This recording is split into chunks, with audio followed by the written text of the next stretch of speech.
The Trump administration making the next two rounds of China tariffs official, with the first part kicking in this weekend. The escalation meeting with resistance from business groups.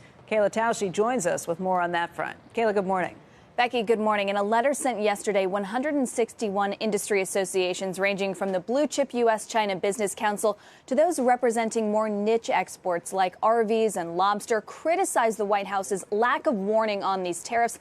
They say leaving China is unrealistic and that there will still be an economic impact even with the delay of some of these tariffs. The coalition is called Americans for Free Trade, and it notes the $112 billion in goods that are going to be hit with new tariffs this weekend include 90% of apparel and half of all footwear.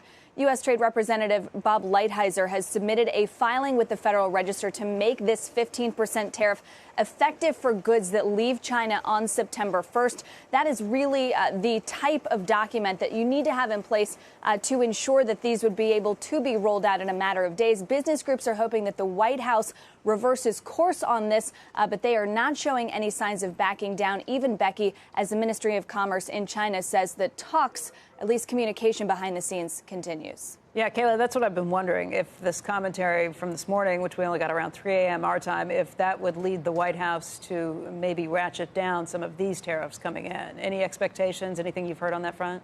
Well, we know that there's always been communication happening behind the scenes. What I'm focused on, Becky, is whether this call between President Trump and President Xi actually happens. Remember, President Trump referenced this on the tarmac when he was leaving Bedminster just a couple weeks ago, but we haven't heard anything about this, whether it took place, whether it was canceled, whether it was ever actually scheduled.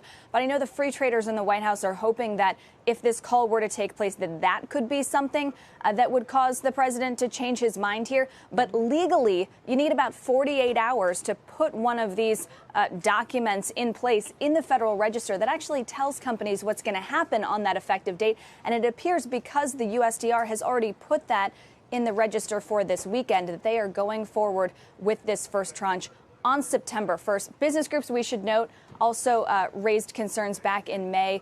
Tariffs went into effect, or were raised rather, on June 1st. So they want to put themselves on the record here, but it's unclear whether this in fact would have any impact.